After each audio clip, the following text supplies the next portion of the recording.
نے فرمایا کہ قائد اعظم جو ان کی زندگی میں مہلت ملی، لیکن ایک آگے بڑھنے سے پہلے اور موجودہ دور تک آنے سے پہلے ایک ضروری بات جس کا اکثر حوالہ دیا جاتا ہے وہ قائد اعظم کی وہ تقریر ہے جو انہوں نے رسول صلی اللہ علیہ وسلم نے کی، اور جس کو کوٹ کر کے یہ کہا جاتا ہے کہ قائد اعظم جو تھے وہ ماڈرن لبرل ذہن رکھتے تھے اور اسلام کے بارے میں ان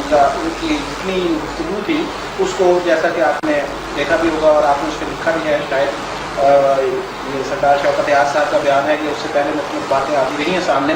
اور اس میں یہی ہے کہ یہ جو انہوں نے دستور اسمبلی میں تقریر کی جس میں انہوں نے کہا کہ آج کے بعد پاکستان میں نہ کوئی مسلمان ہے اور نہ کوئی غیر مسلم ہے، یہ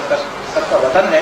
اور اس تقریر کے حوالے سے آج یہ بات کی جاتی ہے کہ ان کے ذہن میں قطعی طور پر یہ تصور نہیں تھا کہ یہاں کوئی اسلامی ریاست بنائی جائے، بلکہ وہ اس کو ایک ماڈرن جمہوری ریاست بنانا چاہتے تھے۔ تو اس تقریر کے حوالے سے آپ فرمائیں گے کہ اس کا کیا پس منظر تھا اور اس سے قائد کا کیا مفہوم تھا؟ میں نے اس تقریر کے اوپر کو 20 دفعہ لکھا ہے جی۔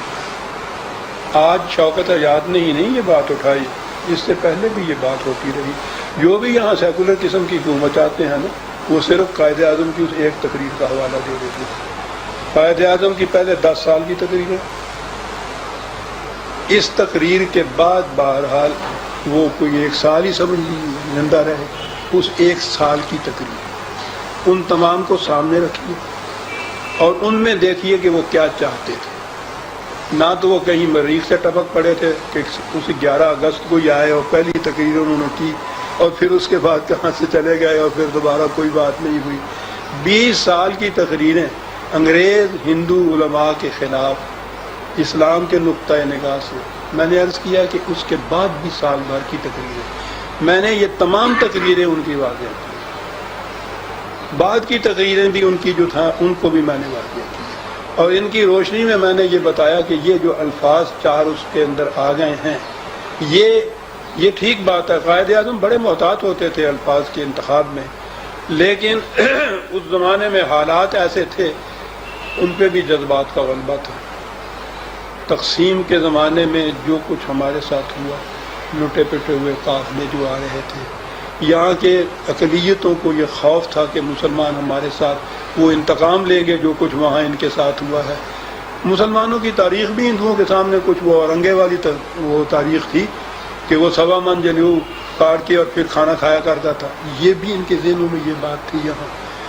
ان کے ذہن میں ان خدشات کو دور کرنا تھا اصل میں۔ یہ ٹھیک ہے، میں نے لکھا ہے اس کے اندر، جہاں جہاں میں نے مدافعت کی ہے نا اس کی، اس میں لکھا ہے کہ یہ ٹھیک ہے، ہمیں اعتراف ہے کہ ان الفاظ کے انتخاب میں ذرا ان سے سوج ہو گئی ہے،